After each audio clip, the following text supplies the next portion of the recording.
بسم اللہ الرحمن الرحیم۔ دین اسلام، دین شریعت ایک ایسا دین ہے کہ اس کو ہر پہلو سے آپ دیکھیں، اس کو پڑھ کر دیکھیں، اس میں نرمی ہی نرمی ہے۔ کچھ لوگ یہ سوال کرتے ہیں کہ جب ہم دعائے قنوت پڑھتے ہیں تو اس وقت یعنی کہ جب ہم وطر پڑھتے ہیں تو وطر میں ہمیں آخری رکعت میں دعائے قنوت یاد نہیں ہوتی۔ اب ہماری شریعت اتنی نرم شریعت ہے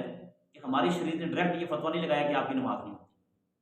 ہماری شریعت یہ کہتی ہے کہ اگر آپ کو دعائے قنوت یاد نہیں ہے تو آپ دعائے قنوت یاد کرنے کی کوشش کریں، آپ دعائے قنوت سیکھنے کی کوشش کریں، اور ساتھ ساتھ میں آپ اللہم ربنا آتنا فی الدنیا حسنۃ وفی الآخرۃ حسنۃ وقنا عذاب النار یہ پڑھ لیا کریں۔ اور اگر آپ یہ بھی آپ کو یاد نہیں کر کہ مثال کے طور پر کوئی ضعیف آدمی ہے، بوڑھا آدمی ہے، وہ کہتا ہے میں اتنی بھی یاد نہیں کر سکتا، تو اس کے مقابلے میں آپ اللہم اغفر للمؤمنین والمؤمنات والمسلمین والمسلمات یہ پڑھ لیا کریں۔ اسی طرح نماز جنازہ میں بھی کچھ لوگ سوال کرتے ہیں نماز جنازہ میں کہ اگر ہمیں نماز جنازہ میں کھڑے نماز جنازہ کی دعا نہیں یاد ہے،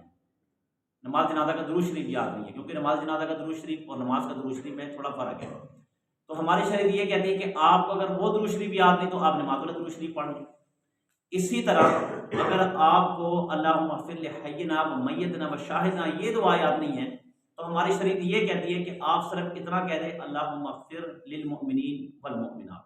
یہ کہہ دیں، اس سے بھی آپ کی دعا ہو جائے گی، اس کی بھی آپ کی نماز ہو جائے گی، نماز جنازہ ہو جائے گی۔ اور اگر کوئی آدمی یہ کہے کہ جناب میں سرے سے چاروں رکعتوں میں کچھ نہیں پڑھ سکتا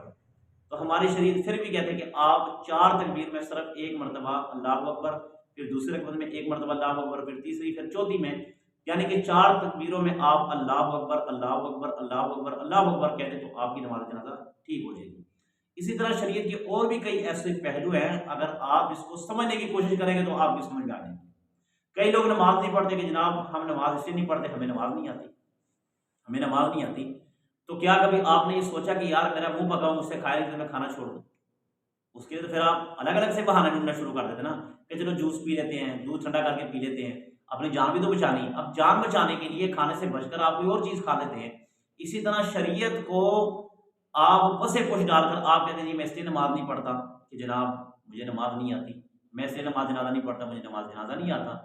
تو شریعت سمجھ آئے گی شریعت والوں کے پاس بیٹھنے سے۔ آپ بیٹھیں، آپ کو انشاءاللہ اللہ کے حکم سے یہ دین میں بہت زیادہ نرمی ہے، بہت زیادہ نرمی ہے۔ اللہ سے دعا ہے کہ اللہ تعالیٰ ہمیں دین مدین کو سمجھ